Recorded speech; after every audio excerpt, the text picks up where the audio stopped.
जय हिंद। आप सभी का फिर से स्वागत है फॉर क्रिएटिव स्टडीज के एक नए एपिसोड में। जैसे कि अभी हम लोग एनसीईआरटी की जो एमसीक्यू क्वेश्चन को देख रहे हैं हिस्ट्री सब्जेक्ट का। अभी तक हम लोग 6 क्लास की हिस्ट्री को देख रहे थे। हिस्ट्री का 6 क्लास का आज लास्ट चैप्टर है। इससे पहले हम लोग 11 चैप्टर तक देख चुके हैं। आज लास्ट चैप्टर है 12, चैप्टर नंबर 12। उसके बाद हम लोग नेक्स्ट सेशन में क्लास 7 को हम लोग स्टार्ट करेंगे। क्लास 7 का हिस्ट्री सब्जेक्ट को एक चैप्टर से स्टार्ट करने वाले हैं। तो ये सीरीज आप सभी के लिए काफ़ी ज़्यादा इंपॉर्टेंट होने वाली है। तो चलिए हम लोग आज के सेशन में देखते हैं। आज के सेशन का पहला सवाल चैप्टर नंबर 12 का कहा जाता है 12 में इमारतें, चित्र तथा किताबें। इसमें से पहला क्वेश्चन क्या दिया गया है। लगभग 1500 वर्ष पूर्व बने महरौली के लोह स्तंभ में आज तक जंग नहीं लगी है। यह अद्भुत लोह स्तंभ निम्नलिखित में से कहाँ स्थित है। आपके ऑप्शन इस प्रकार हैं, जैसे मध्य प्रदेश, बिहार, दिल्ली और आंध्र प्रदेश। क्या कहा जाता है, देखिए लगभग 1500 वर्ष पूर्व महरौली के लोह स्तंभ में जो है बनी हुई थी, उसमें अभी तक जंग नहीं लगी है। वो जो अभी कहाँ पे सुरक्षित रखा गया है, ये जो आपके दिल्ली में रखा गया है, अभी भी आपको दिल्ली में देखने को मिल सकता है। ये अभी तक जंग नहीं लगा है, इसके बारे में कहा जा रहा है। ठीक है, तो इसका सही उत्तर हो जाएगा दिल्ली। क्या कहा जाता है, देखिए महरौली का लोह स्तंभ दिल्ली में कुतुब मीनार के परिसर में खड़ा है। इसकी ऊंचाई 7.2 मीटर और वजन 3 टन से भी ज़्यादा है। इस पर खुदे अभिलेख से इससे बढ़ने के समय की जानकारी मिलती है। इसमें चंद्र नामक एक शासक का जिक्र है जो संभवतः गुप्त वंश के थे। इसको भी हमें क्या करना है, ध्यान रखना है। नेक्स्ट क्वेश्चन कहा जाता है, स्तूपों के संदर्भ में निम्नलिखित में से कौन सा कथन सही नहीं है। ऑप्शन ए, स्तूप का शाब्दिक अर्थ टीला होता है।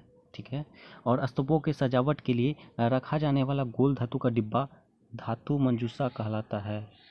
नहीं, ये डाउट है। उसके बाद स्तूपों के चारों ओर परिक्रमा हेतु बना वृत्ताकार पथ प्रदक्षिणा पथ कहलाता है। ये सही है। उसी प्रकार कहा जाता है प्रदक्षिणा पथ को रेलिंग से घेर दिया जाता था जिसे वेदिका कहते हैं। ये भी सही है, यानी कि ऑप्शन नंबर बी में गलत है। और ऑप्शन हम लोग देखते हैं, ऑप्शन नंबर बी, हाँ यही है। मतलब ऑप्शन नंबर बी इसका सही जवाब हो जाएगा, यानी कि स्तूपों के सजावट में से लिए रखा जाने वाला गोल धातु का डिब्बा धातु मंजूषा कहलाता है। ये नहीं है, ये इसका सही जवाब है। इसमें नहीं वाला पूछा गया था, इसीलिए ये सही जवाब। इसका एक्सप्रेशन कर देके देते हैं। कहा जाता है स्तूप का शाब्दिक अर्थ टीला होता है। स्तूप आकार में कभी गोल या लंबे तो कभी बड़े या छोटे होते हैं। सभी स्तूपों में बुद्ध या उनके अनुयायियों के शरीर के अवशेष अथवा उनके द्वारा प्रयुक्त कोई चीज एक ऐसे डिब्बे रखी जाती थी, इसे धातु मंजूषा कहते थे। स्तूप प्रायः धातु मंजूषा के ऊपर रखा मिट्टी का टीला होता था। बाद में टीलों को ईंटों से ढक दिया जा गया।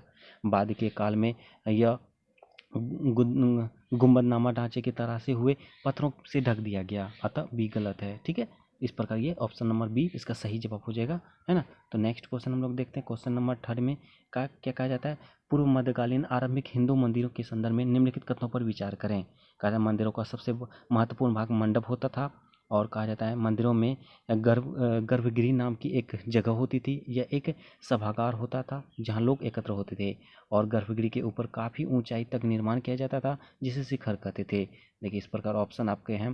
कहा जाता है केवल 1 और 2, केवल 2 और 3, केवल 3 और केवल 1 2 3। इसका सही जवाब हो जाएगा ऑप्शन सी, केवल 3। केवल 3 इसका सही जवाब है। ठीक है, ये एक्सप्लेनेशन देख लें हम लोग। क्या कहा जाता है, मंदिरों का सबसे महत्वपूर्ण भाग गर्भगृह होता था, जहाँ मुख्य देवी देवताओं विष्णु, शिव, दुर्गा आदि को रखा जाता था। इसी स्थान पर पुरोहित धार्मिक अनुष्ठान करते थे और भक्त पूजा करते थे।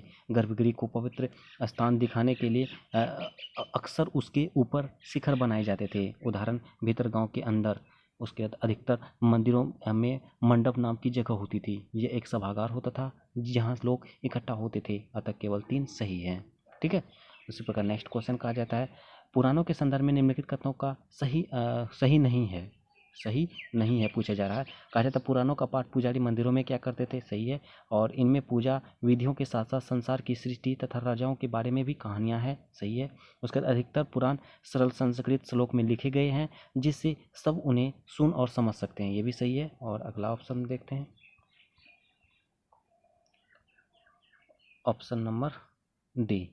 कहा जाता है स्त्रियां तथा शूद्र जिन्हें वेद पढ़ने की अनुमति नहीं थी, वे पुराणों को भी सुन सकते थे, ये सही है।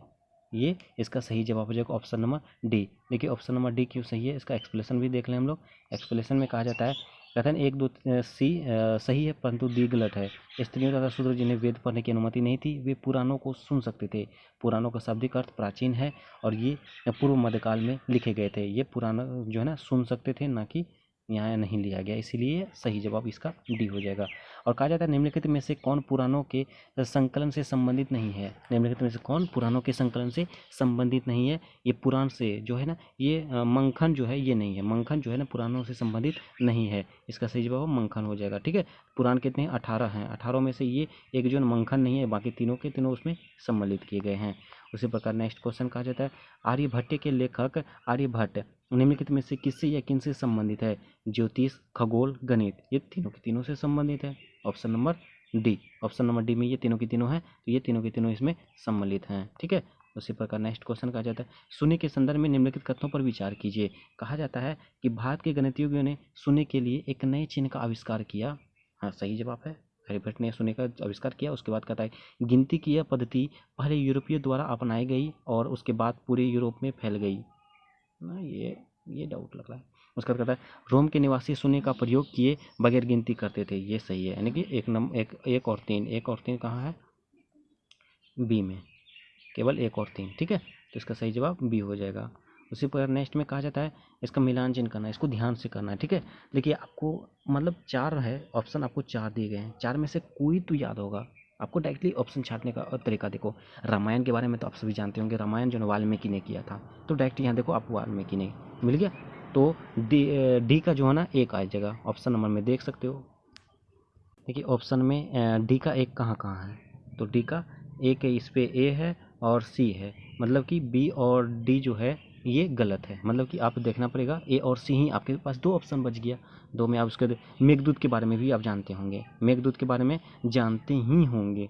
मेघदूत के बारे में देखिए, आपका मेघदूत में जो है ना ये कालिदास ने किया था। मेघदूत के बारे में जानते होंगे कालिदास। देखिए सी का 3, देखिए सी का 3, उसके बाद 4 का 1, उसके बाद डी का 1, देखिए डी का 1 सी का 3 कहाँ है?